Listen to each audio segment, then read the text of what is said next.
every South Africa. Go back to your country. And one ye chenche pa. Na Ghana ni ba akokora de atete ne say yabon tuo na ekunu. Na sadie akwese bola suja. E wo na South Africa fo amom ne so. Farouk al-wahab den sembia tudwa o chese ne ekoso e wo South Africa ni na omo president no intumi ema bomtinye meka hwe na se ne omo esese enkofo japade ene se ne omo pampa enkofo efri omo maimo no chese wo hwe amanfo stores kra se ne yesi ewie mu ne makrompo nya asem ketu ana eno ina aji no enya de omo president no atumi aba bonti atumi abi na no e de aka asem bia na nsebwe na msema al-wahab for ene kwame chromaticus ye na de enkomo hwehwe bia tudwa na yenko ne nkuti eye nsema al-wahab for ene tudwa. Subscribe to the channel and turn on notification bell on. Citizen Voices uni yenko ne nkuti nsema eye al-wahab for ene kwame chromaticus ene tudwa. I see. Mami kwa Farouk al-wahab. International diplomatic consultant. Na yede no twetwe nkomo emfa ensem bia ehu hiama oman ehu. Mira na wompom te sei. Kwame yo, wala ni wo kwa sakra. Ne ho ye kwame na mtimi bia ekoko. Woye. Maba wo nchen a. Wa no magai. Ya na die ne kofa sa ne mai eba. Ena ye hu sa fese aban ni so ye nhwe ha. President ni yente so otu ana mo bia mu odini bia no ne ade ye koso yi ma ye mu nchire mu kakra.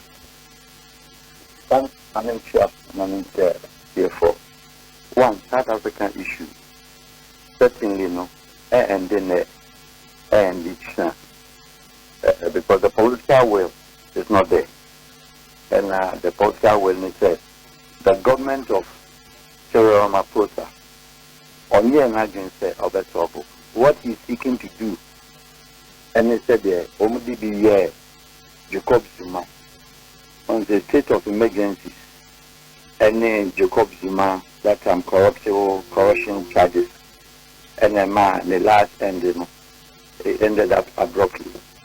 Let us not forget the Kwame party a vote of no confidence. Eddie Tabo Mbeki, Eddie Zuma by. Now, Ramaphosa, as everybody knows, ideally, Cornel Obiani said, or white potato, or near Abofone 990, which in the background in history, Ramaphosa, when during the ANC time crown, he supported the whites at the point against his own blacks. And that is he. Osha said, our pending and impending issue are related to the Sikabia family of Mkofa on the food, £4 million. And other currencies they can undisclose sum of amount. That amount, that issue was pending in a court. Leading to that, the last election year, the court the second term. At that time, everybody feels that Ramaphosa was actually heading to jail to some extent. Or you sue the same strategies of what is happening today, and now or the year it can scale it out. And my election, or when he nearly lost, but to whom was the issue? Now, Ramaphosa said within the Kosovo is aware, and everybody knows, South Africans know. Jacob Zuma AU2 at the second term election. And back to back, about 5 major ones now, Omaye called the xenophobic attack. All of them were somehow sponsored by the ANC government. But the point is that one is the shape any ANC government ever since Mr. Mandela, Namifani Kensi, were free out 94 now. Obey Danima Dabumbiki after his first 5 years now our brain. Papa Nipaeno, he was very clear with his messages. Any idea obey developmental projects, any program to be a he said yes. Na enemy deny yet to do na idea could be my the institutional change and infusing the South African blacks who owns the land and after the majority citizens na omoye outcasted and omunsa South African race in omun. I don't know about fix you into government agencies, government offices, government institutions, you introduce you. And it took a time. Why yet radical approach? The baby a bibini or what among baby or the bibini ko share naso. And the baby is a bibini or no the bunia beshan. So company say with him said on one casa FR 2 vice president. A man it in the running in 5 years, 3 years time and the crack a film. Because now furniture and say yeah, blacks in Guatemala and a Holland government advising on the film. A back on me, your friends, a taboo biki. The martial systematically. National employment, which is the key issue here of the fight. ANC successive governments from 1994 to today, Omintimi added the stock value of even 2 to 3, called 5% of employment.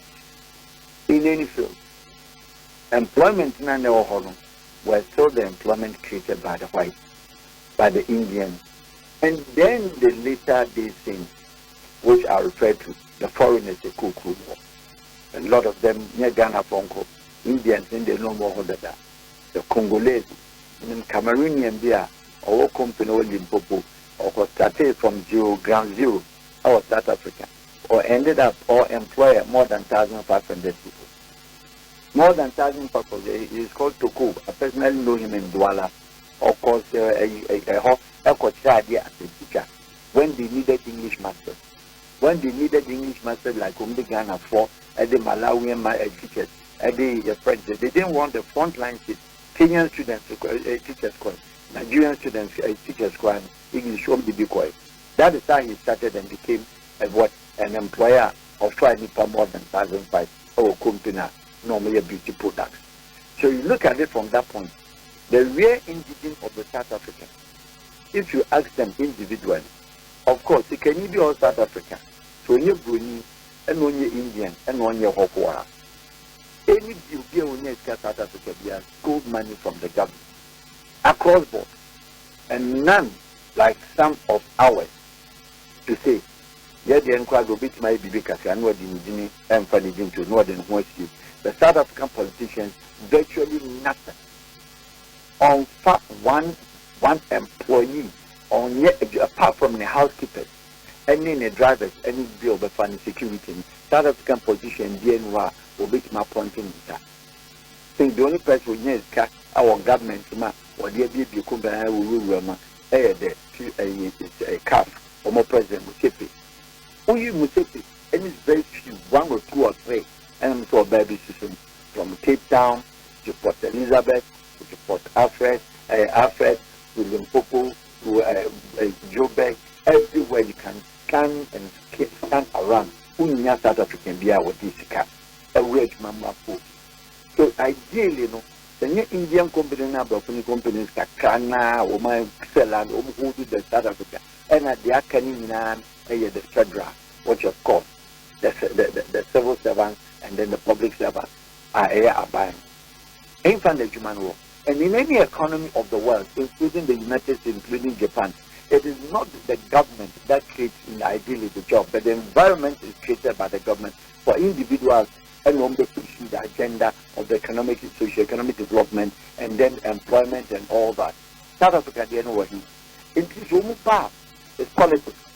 It's who wins elections and when and who wants to retain power, it is just like that. And normally to parliament, and you are above course parliament, they don't talk. Don't you know show? The only person vociferous to be an anokasa, your friend, Malema. Apart from Malema, what is a South African black, any of the Omo MPs in your parliament, floor of parliament, anything to be sensible, nothing. And their people are, their caution that government uses such strategy to distract and then distort and to divert attention of the South Africans and their problems. And these are all the issues raised, unemployment in Akwamoma region, none of them stands in books. The two show politicians who are behind, still pushing the agenda, say, yes, immigration is an American consumption. Yes, immigration is an issue Australian. Yes, immigration is an issue in Canada on your day. Look at Canada today. The whole Canada population has not risen from even up to 2% in the last over 20 years. Who are the Canadians now? The last 20 years have registered more than close to 2 million Indians, all being Canadians. It's an immigrant state. Why the crowd logistics in Canada?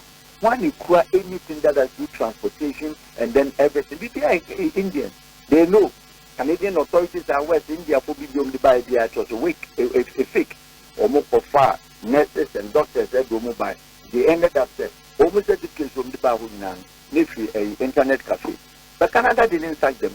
They allowed them to integrate. At the end of the day, Arabs are Canadians now perform say Omo Bayo Omo and now refugees beyond the crisis Syria war on Dubai. Oma Bayo but the Indians that came and I'm Canada. And the immigrant state and that country Biana our war for Holland. That country no Kwame. And we need to meet Pagan in that to some extent. Yes, of course, you would like a registered another a legal migrant.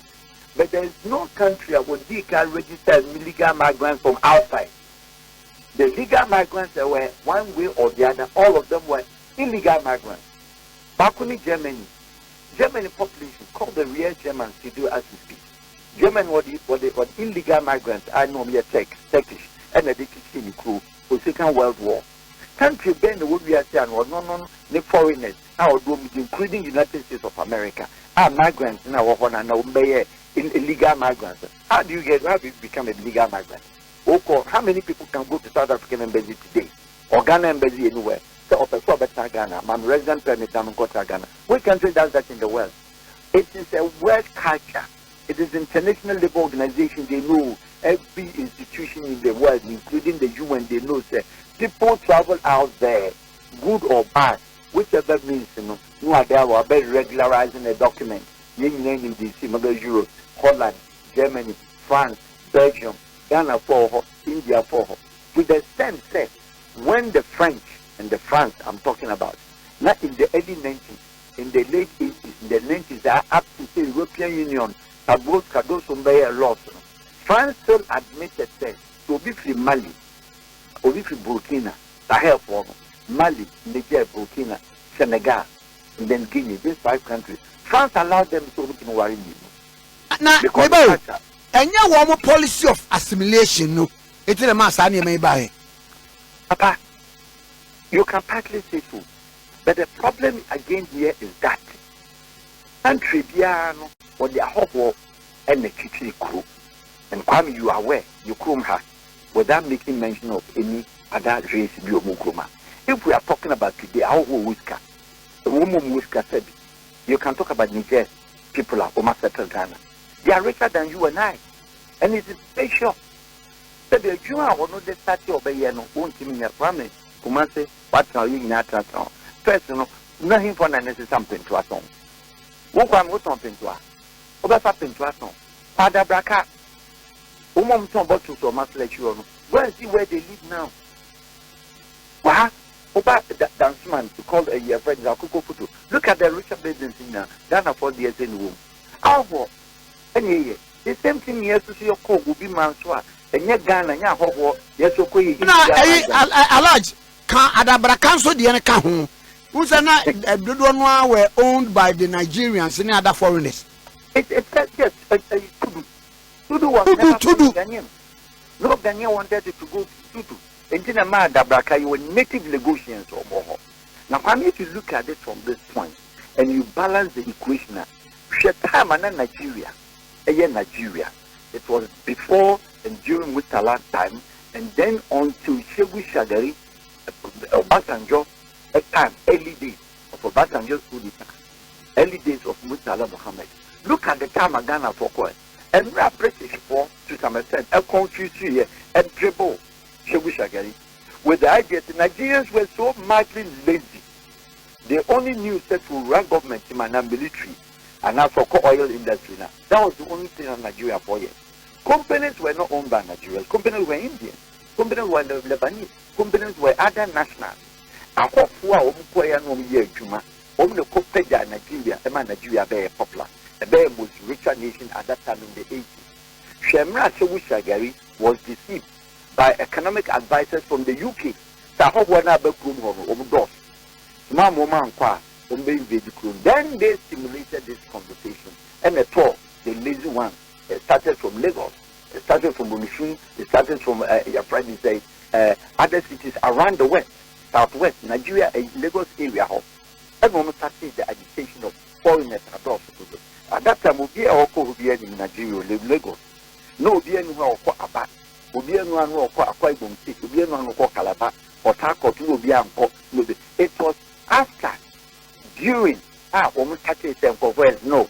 What we have run on the uncle and see the issue you buy yourself, your president, she wish I said, Monko, our pump, how do you call it, with foreigners if in Nigeria. I want to see a mass deportation. 1 year mass deportation, countries in a year, self-repatriation. In under Jerry's time, I know this is a problem. I was quite an offer. Ghanaian articulators voluntarily, no more for Fanyama, and also start Ghana for Dumbai. Look at the time, Cameroonians, Nigeria, you are now Prince Niku of Mbanga, the Ogo Aki specialist, sweet more than I. Yes, whoever thought, everybody thought he was a Nigerian. There was no Nigerian musician except your friend is saying, Obaka Fela, any Sonny Okusu, and other, and the musician over not done upon the high life, no mobile high life, Nigeria, Costa. And your Okusu, or no, not Ban BFL Cloud 7. Cloud 7, yes, Sonny Okusu. 7. Hey, yes, you didn't make. I mean, look at that time, no, the few Nigerians, any the happiness in Nigeria, the music was this by this Cameroonian who is from Kumba, the southwest part of Nigeria, the west, the English part, Kumba, English part of Bakasi part of Nigeria. Only in the big Nigeria. She said Nigeria for Pamahoko from 1981, 82, 83, and the 30 Nigeria for Ishua, Sagari, Omukutunu, Yukutunu, Obasanjo. You know, Buhari, any Diabon. That was the beginning of Nigeria coup d'etat because they wanted an issue to state the country and yet because not the value of Nigeria was bigger, the value of Nigeria, the budget of Nigeria was bigger than the UK. The budget of Nigeria was bigger than most of the Commonwealth nations. You're talking about Australia, New Zealand. If Nigeria had maintained so-called the illegal, it was not illegal because we had the West African thing. The only thing that we didn't have with them, or they didn't have with us until today, the right to work or the right to have an establishment without going through certain processes. But if you look at the Shushan, Nigeria Niben and also Shushan, Nigeria Niben and also a day machine Sinukongo, and somebody comes from Nigeria, or Yeminia, I do acquire Nigeria so dear fidelity in Congo. Should that come back and what about from you from Kumasi those days who all bred move in Nigeria bar? President, President. Hey, not a so light, and now or the Ekume. Ekume, guarantee any against Swaby. And what my year bag brown, no swaka, no was show Opanka. Yes, what I said, and no that time no Kwame or Pa, a number of Prince Nico of Mbanga. I care, Mama, who knows tomorrow, Mama? So look at how Nigeria, people who came, they were the first people, the starters of this country's development.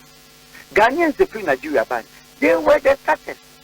Not those who went to Europe. Those who went to Europe, no, be anyone what you made back from no near German or Europe when you can't be dying. The first Accra development, the first Kumasi development. Go and check the background. The last 40 years. Go and check the last 50 years. One more develop Ghana for Nigeria. This is how a country builds. Miami was despite Unisono or Nigeria and we be PMU 83 Brian Quayan buy. Don't go there. You wouldn't like to get me. And I hear your program say you one after some co. Was this happening? 83 young Quayan or back car to was a Beniwa. Was it a Bosumi bed or no, or does it shame one? You to board the moon, MP. I mean, and that will appear any in Abenya, you. That is what I'm saying, sir. Hustlerman is the real worker. Hustlerman is the real person who knows what is on. No, you are saying, or got an office and one, RD figures in zeros. I mean, beyond that, Nigeria barrier. And I'm saying, man, for better, whom have been a Telano, who feel Nigeria by now calling himself to a hustler. the people knew that no, they can make life outside the country. They went back when Nigeria calmed down. They don't know how to do in Nigeria. A bit decided to move peace. Omo call back and then used to the Sahel route of free Nigeria, a Kopa Sokoto, Sopron, Agadas, Arlet, Asamaka, Eko Tamara said, Efa Tamara said, Black for gas, Libya, and then they stood in Libya. I can tell you on authority of numbers, more than 65-60% of Ghanaians in Europe all went through Libya. And they got to Europe without even a flight. They went through by road. Through Libya, we need people, we need passport. But they managed to go to say the same way normal conduct migration in Europe was relaxed. Come and look at it, sir. Today, every Ghanaian who lives in Canada, on authority, I'm challenging whoever lives there. Let Ghanaians in the 1980s, from 80s to the late 90s, or you take Canada be from Nigeria. One more pow. Nitiuba Toronto haya. One more. Do a big as far as to Quebec. Saskatchewan. The it was easier.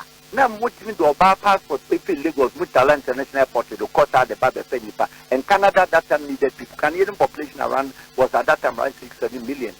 Those days in the 80s. In Ano, Kwase, Mibisa, Woman.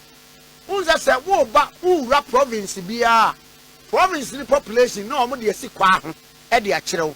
And I mean, Bisa said, now woman in our crown, woman, yes, because Chronos to power with 6 different time zones. A big crabable. And I'm yes, I'm told me 28 million. Can you imagine? Bigger than America. Bigger than America. Look at Canadian population. Which you call 1,000 kilometers no more down back. Near farmer beer, government sponsor, helicopter, and a dinner and a command on their weekly basis.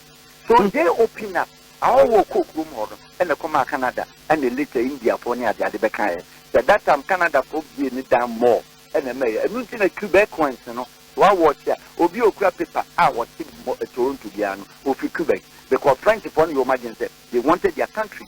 And of course, they wanted numbers.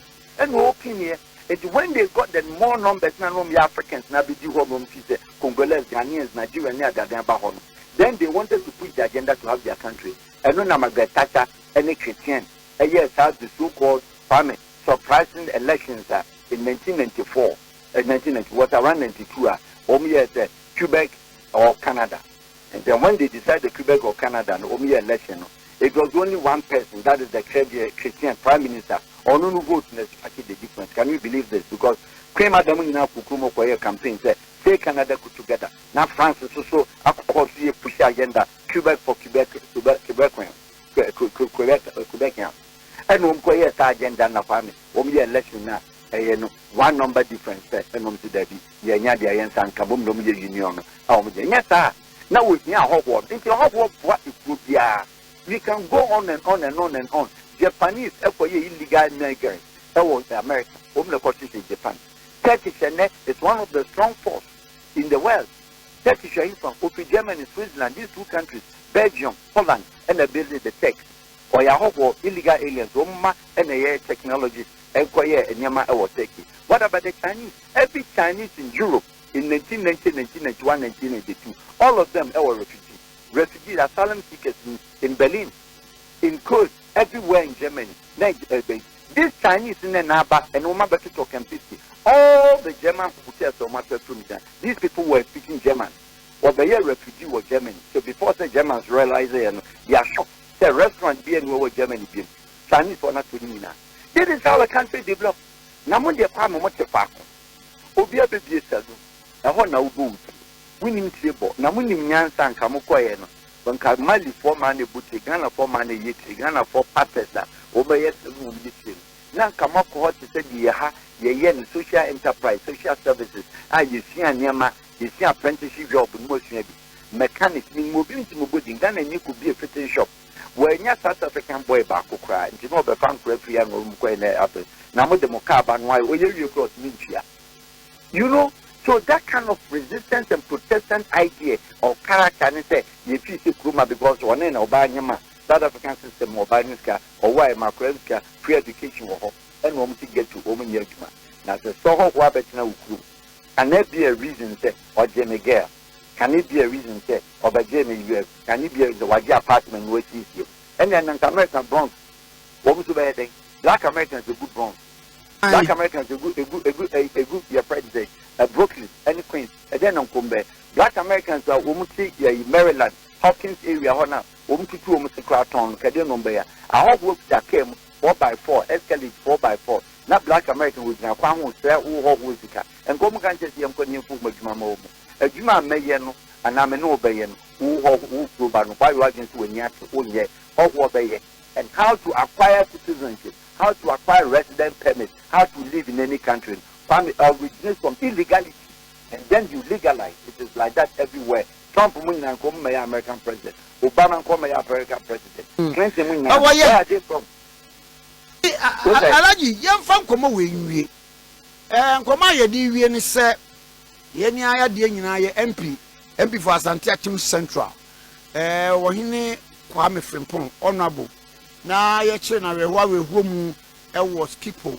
Holland Bridge mem ye di na yedidi hu komo wo ha na no ye de ete ya ne se ye se wo mo de akọ court na prince say extradite no to the US minimum san komo e ba ye say ye no kura say anya no kura minimum say what bi na nkyeremu ni say Kwame, I so feel very sad over the issue and very worried over the issue. Meaning say it's not about anything, it's about being a Ghanaian. It's not about anything, it's about saying, yes, our system, your system, every country's system is against certain crimes. However, unjustified, unproven crime. Let Ecobar say, in transiting a certain country, Ecobar say, Ebima gives he was already on wanted list. Ebima gives Omukra Baha, Intinian Finance Top, Financial Top list. So, and yeah, then acquire no much no. The whole thing, Kwame, settles and bothers on the fact that was he already American Fona Kata either than say yes, romance camp, either than say Nijin Abon same home. From the fact he extradited it does not mean a lot of people have also been extradited and they were just set free. Americans with the Maduro, Akotna, America, temporary your friend is a detention. Only prison or temporary detention. Because I think almost charges that the charges they are above a and if as a country, like I said, and I'll keep saying that, so a parliamentarian, for whichever reason or constituency, for whichever reason we are saying that the life of the constituency hangs on the neck of the parliamentarian to some extent. It's just like the country Ghana, President Nicola so he is holding as many as less than 50,000 to 100,000 people under him. Next issue like this about, I'm so worried and I'm so surprised. The country now can protest and then I hope it can be no yeah. That is one my purpose. I'm looking at no beyond Mr. Kwame from Pong. I'm looking at when my speaker will travel. I'm looking at when my majority speaker will travel. And I'm looking at when my minority whip or majority whip will travel, respectively. So, baby, no visit better said. Only no issue in Nicaragua.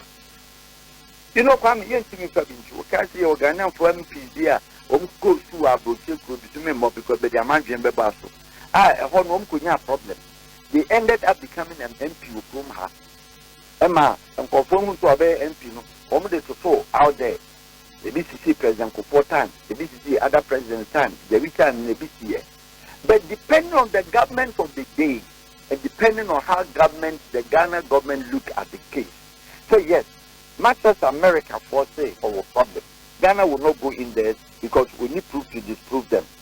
But the capacity, anything that the country should show, resistance, to some extent, called the defense.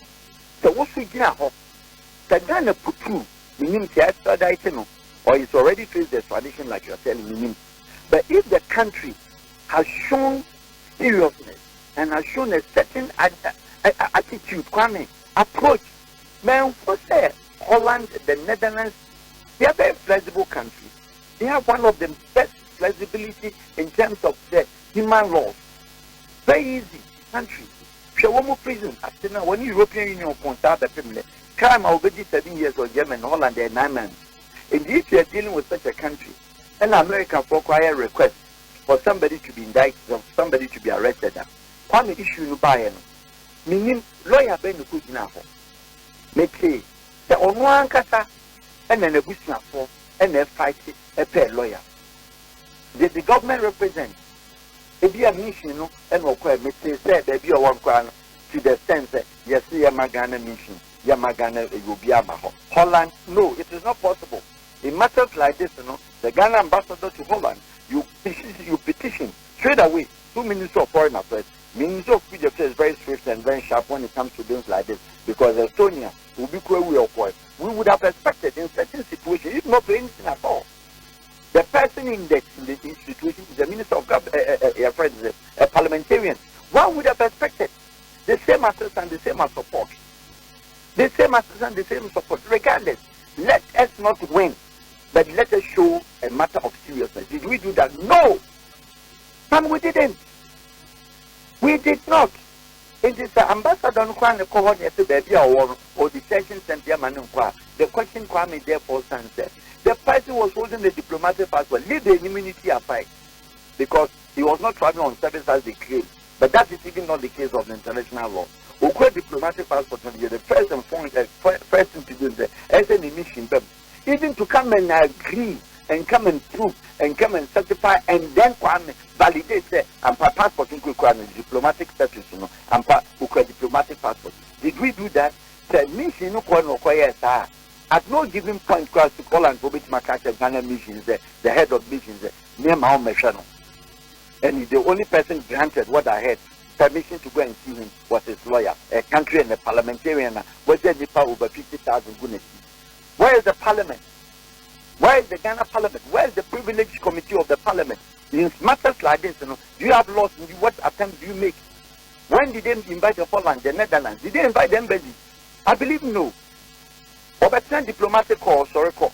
Did the foreign ministry question him? Did they put him on the corridors? Not even beyond, before everybody, on the corridors for the minister to discuss with him. So what are we approaching? Did we make an attempt at country? Yes, hear me a law, because Ghana mission was a lawyer. Ghana, every embassy in this world, Ghana ambassador, Ghana mission in Holland, Netherlands, or lawyer. Ghana mission in Belgium, or lawyer. Did they go there? Did we as a country instruct them to go there and support the private lawyer? Now, no, my partner said, there are two lawyers in have. Rather than the person that has to fight his own fight, or in the good name, a crime, as most people say, country names, so, yeah, so they're not so kind. Me, I don't want to know what is done. I'm speaking as a Ghanaian. A bit my two beer. I don't care. What kind of one in say, Lord, who on say, no crest say, Bibia, and but now in a situation, say, you leave your member of parliament. And I said, and I mentioned on a family program, say, the constitutional crisis that they create. Is that what Ghana was looking for? Seriously, we were waiting for another by-election. So if in case he has been finally extradited to America, then you know that potentially, he's not coming today or tomorrow until he goes through the court proceedings. And America, but you free baby, and I'm getting the Holland the Ghana government and your first will not allow you to extradite him, but we allow you to only surrender. Then he comes to America being surrendered as a member of parliament from Ghana over issue a crime, drugs and that's why indicted around the world over pedophilia and I say rape case. Any of them here, the government Ghana, the least they could have done, as I've suggested, we could have followed the Netherlands. That if it's a tradition, we will resist. Because we don't have that even with us. And it's a third party. The American foreign Holland foreign also then it's our citizens. You use all kind of international protocols and force the system. We need the world extradition in truth. Surrender. Then they can talk to Kwame and say, look, this is the case. Surrender. It means that you didn't go to New York. Only by the assumed in the court. Chicago, whatever. Only didn't New York because you're in New York, to enter first. And they should have forced the system for him to be surrendered. And this woman surrender, Kwame, and the poison, less than facing what? Extradition. Because extradition there, like I said, something, the gravity of it, and the gravitas of that, and so he said, but Nipaneban was a criminal person. But in any case, and no crime exacerbated the pressure on the case. Abia didn't put the American court there. He was extradited. Meaning that he was on certain warrant, he was on this, he was on that, and he was wanted, he was fugitive. American prosecutors, you'll be shocked. But this is not the case. This is not the case. And to get the country in come, and all what we are trying to say, Mr. Kwame, through your medium, politicians are muti is one of your own, whether good or bad. Long as one come nipa, long as the one you we, not long as in the name of Parliament, the beer said Wakuzi Bonino. Yes, when needing your own child, when you are battling the bad, don't throw the bad water with the child. You don't do that. In the country, no one handling the position. And I'm very mentioned that, which is the American senator, American congressman, Japanese congressman, Japanese senator, German parliamentarian, Bundestag, leader, member of Bundestag, a German parliamentarian or Belha, and the FBC, another Holland, another American, and any country, and will be Ghana, the Bisatla. Do you think the Omumishi never can? Do you think that the country will sit down without protest, regardless of whatever the person has done? And I've given a lot of examples there. Munkobus at the Holland, which country has really gone to do a business exchange around the world for their citizens? Committed rape charges, the whole Holland, South Philippines, Thailand, Bangladesh, Sri Lanka, Southeast Asian countries, Indonesia, and others. They pay ransom money to take their citizens one. Obey penny Ghana. And this yesterday, Holland cannot sit and tell Ghana and say, yeah, Mamu Meshano Kra, to that extent, simply.